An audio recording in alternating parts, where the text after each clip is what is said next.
Everyone, and welcome to this policy exchange event, the Road to Net Zero Decarbonising Road Transport here at Labour Party Conference.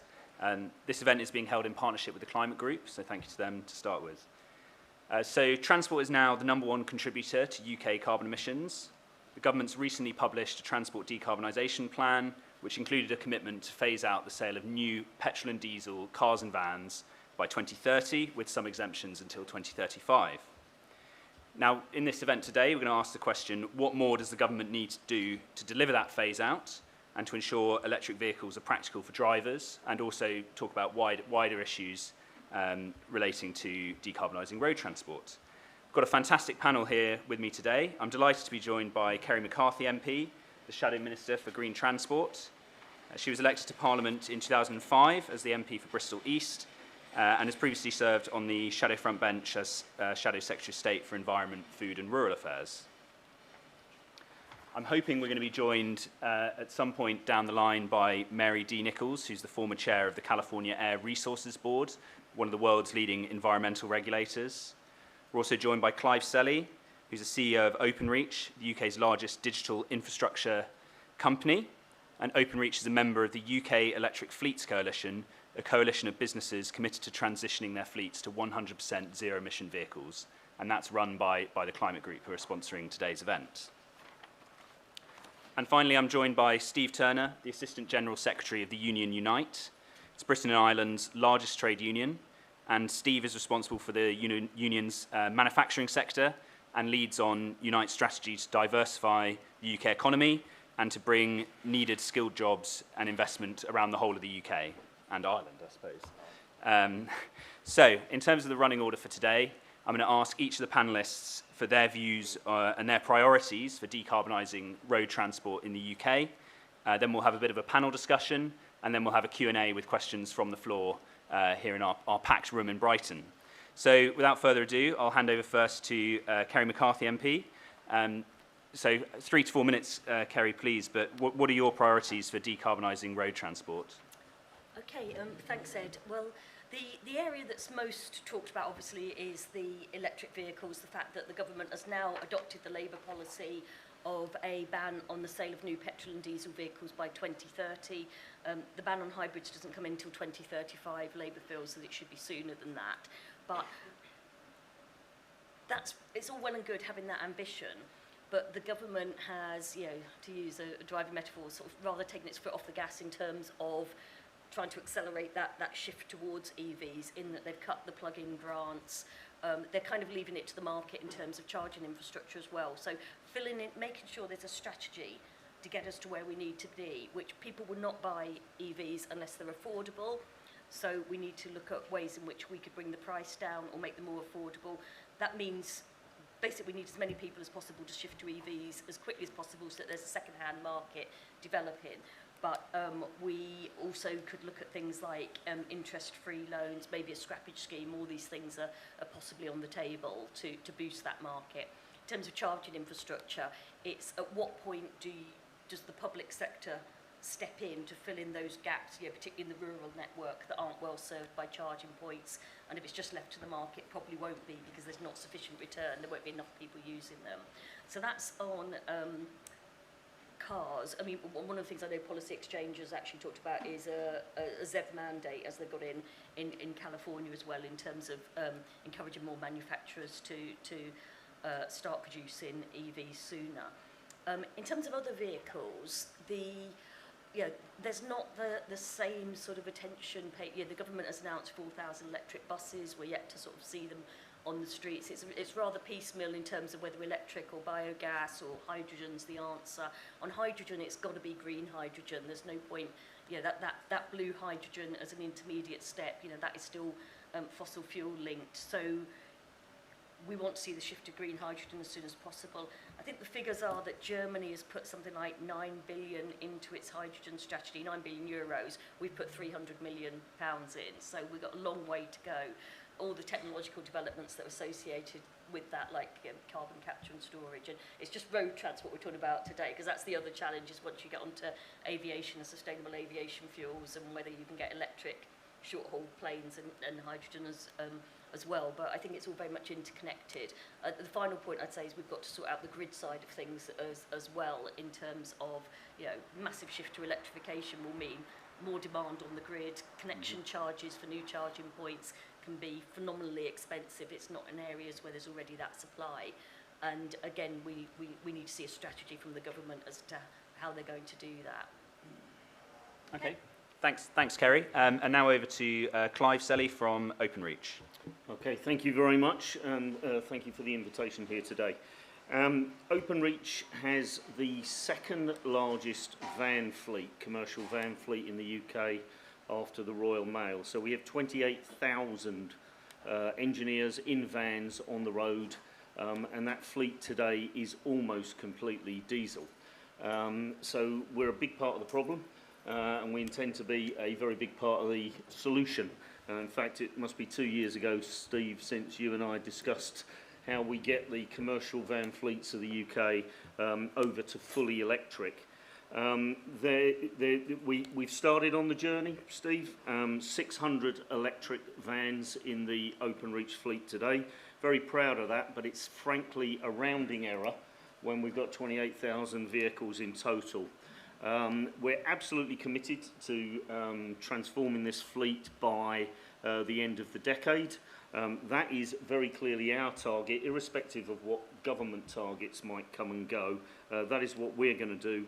And 4 things, please, that I would say government and others should be focused on to assist commercial van fleets to move to non-carbon generating fuels. Firstly, the public charging network. Most of my engineers take their vans home. And the lucky ones will have a garage or a drive, they'll have off-street parking. We pay for a charger, so they can charge their vehicles. Many of our engineers, though, live in flats, or they live in a house that has no driveway, nowhere to park, and they can't charge from their home, right? It is absolutely vital that we invest in a public charging infrastructure that serves the needs of the general public as they move to electric, but also the very many people who drive commercial vans, commercial lorries for a living. That is absolutely fundamental. The public charging network today in the UK is a shambles.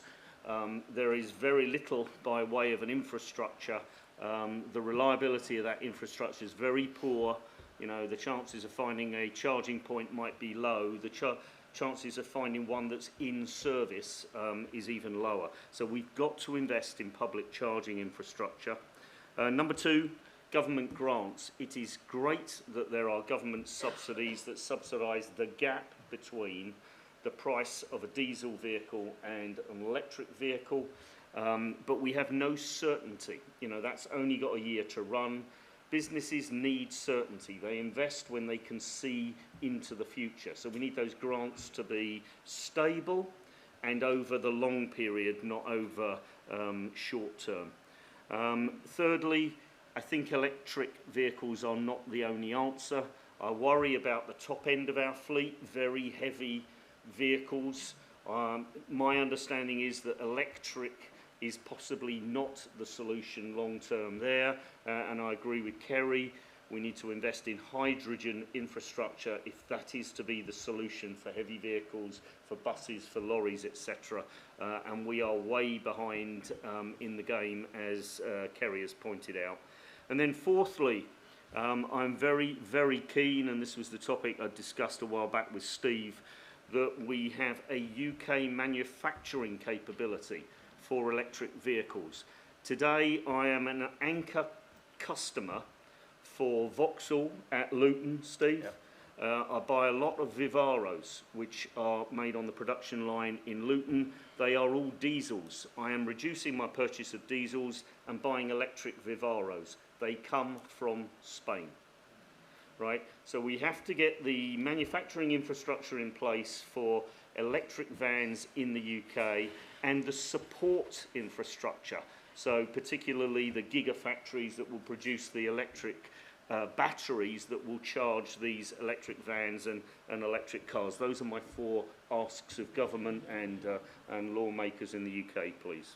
Great, thanks, Clive. Can I just clarify one thing? So the UK government's commitment for 2030 is to end the sale of new petrol and diesel vans. Is your commitment around all of your vans being electric or all new vans being electric? No, all of the fleet being non-carbon emitting, which is why I make the point around we'll need a technology in addition to electricity for the very heavy vehicles. You know, Kerry was discussing hydrogen. I think that's a very likely candidate. But we kind of need, as a nation, to place our bets. If it's hydrogen, then we haven't got long to get the infrastructure in place. Okay, great. So it sounds like more ambitious than the government-mandated target at the moment. So Kerry, Mary Nichols has joined us down the line from the California, former chair of the California Air Resources Board. I'll come to you, Mary, in a second.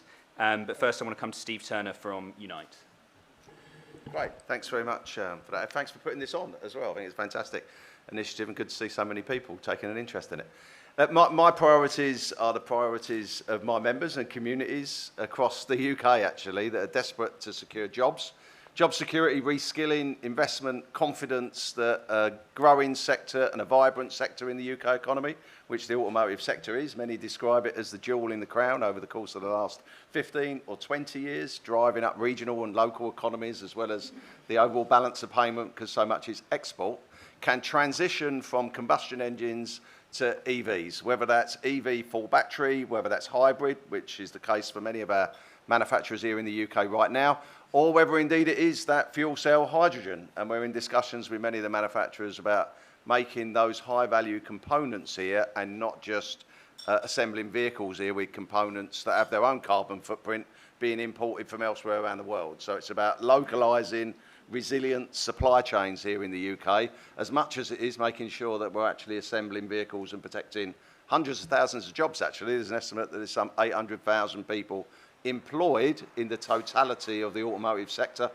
here in the UK. We also represent our members in the bus industry, of course, and there we've done an awful lot of work already on full battery and indeed fuel cell. So a lot of Wrightbus out of Ballymena in Northern Ireland are now leading the way in terms of fuel cell technologies, hydrogen technologies, but we need to be producing hydrogen and green hydrogen in order to make that a viable product, and we need the infrastructure to get that to and from its point of production through a line, pipeline, to make sure that it's freely and widely available as well. So for our members, those are the main issues, to be honest with you. Are we going to have an automotive sector in the UK? Is it going to be centre stage in a new green economy? We were very successful in lobbying to get the agreement and conference yesterday on the Green New Deal, both Composite 1 and Composite 2. There's a nuclear issue in this because a lot of the byproduct of what we're doing with nuclear energy generation at the moment is green hydrogen generation. So one very much follows the other. We've got a very good coalition with good business about greening. We've done a great job of work with PSA, Novartis, at Ellesmere Port. Ellesmere Port will now manufacture in the UK a light goods vehicle, a commercial vehicle, and they're also going to be producing an electric Vivero at Luton as well. That line is going in, and we're talking to other major manufacturers from Jaguar Land Rover right through to Nissan and Toyota to make sure that their product range is equally full electric in time for 2030, if not before 2030. Infrastructure is a major issue around charging, of course. We need a national standardised infrastructure. That's not the case now. The market will not deliver that. We need a proper, coordinated industrial plan, policy and strategy from government, which is absent at the moment. That can only ever be delivered in a national sense by government, in the same way that national rail is in the hands of the public, even if it may be operated by private operators.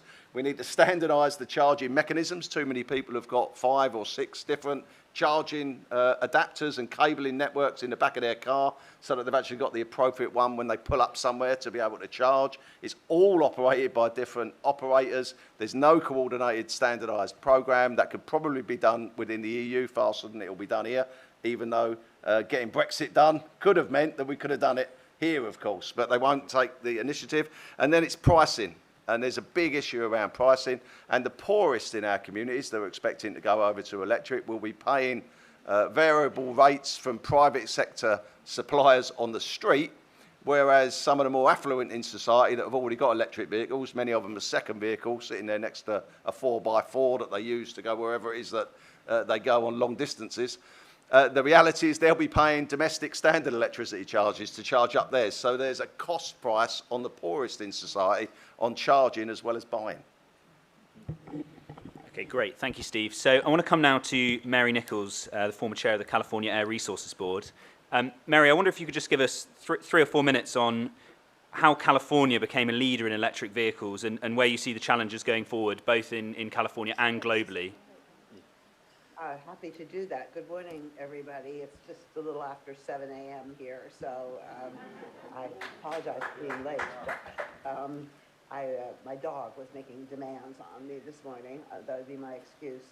The zero-emission vehicle program in California goes back to 1990, and it came at the end, or as a culmination of a couple of decades before that, of California setting progressively stricter standards on emissions from vehicles. But the program was not designed to deal with global warming, greenhouse gas emissions at all. It was originally designed to deal with a very stubborn, better but still with us, problem of urban air pollution in the state. And the leadership at that time in the Air Resources Board came to the conclusion, after visiting manufacturers around the world and speaking with, in particular, Japanese manufacturers, that the companies themselves were not going to do more than just fiddle around a little bit with research on zero-emission vehicles unless there was some form of mandate, and California was going to be the only place that was likely to do that. So that's the history. It began with a 2% sales mandate that was to take place within 5 years after that. So this is a fleet average sales mandate applicable only to those companies that were the largest sellers, roughly the 6 biggest companies that were selling into the California market. And the legal authority for it came from the state's ability. California uniquely within the US has the power to set emission standards for motor vehicles because of the fact that we had this serious smog problem that was recognized by the federal government going back to the time when the original Clean Air Act was passed in 1970. So it's aimed at smog, not at greenhouse gases, and it's aimed at forcing the companies to take zero-emission vehicles seriously. Back in those days, California had a very strong policy of not mandating the type of technology that would be used to achieve any of our emission standards. And again, this is only tailpipe emissions that we're talking about. So it was based on having zero tailpipe emissions. Companies could meet it actually through a variety of means. So the program has a long history. It's been amended a number of times, but it didn't really begin to explicitly focus on the totality of the vehicle's own emissions of greenhouse gases until just a few years ago. We claim credit, I think fairly, for having pushed the major manufacturers to take the zero-emission vehicle issue seriously. I think they made progress in the technology, both for hydrogen and for battery electrics, and we created a large market for the lowest carbon fuels as well, kind of all at the same time. By the numbers, we are the largest. We have the largest fleet of battery electric vehicles or hydrogen fuel cell vehicles, actually, in the United States. And you know, we can say that we've also invested more both in bringing the price down for consumers through direct rebates and in the government actually putting money into, as well as allowing the utilities to make money from putting in electric charging. However, we're still a long way from where we need to go. The governor signed last year the ban, a ban on marketing of anything other than zero-emission vehicles for the light-duty fleet by 2035, and just recently announced a major increase in state funding. Most of that money comes from the fees that are paid by the largest emitters of greenhouse gases that are subject to our program, our overall cap on emissions, the California's allowance trading program. So the state's share of money is going in considerable part to helping to finance the transition here. But as I heard some numbers that were being given out there, and I don't think I need to add a whole lot of additional numbers to you, but within California, transportation does represent about 50% of our overall contributions to greenhouse gas emissions. And since we try to abide as a state, and so do now 13 other states that are allowed to opt into California's program, we know that to get to zero emissions as the only vehicles that are going to be on the roads by 2030, or if it's 2035, or you can adjust the dates, it's still going to be a massive program. So of course we're supportive of what President Biden did in terms of his executive order called Strengthening American Leadership. We're also increasingly focused on working with the federal government on ways to decarbonize other forms of transport, including shipping and aircraft, et cetera.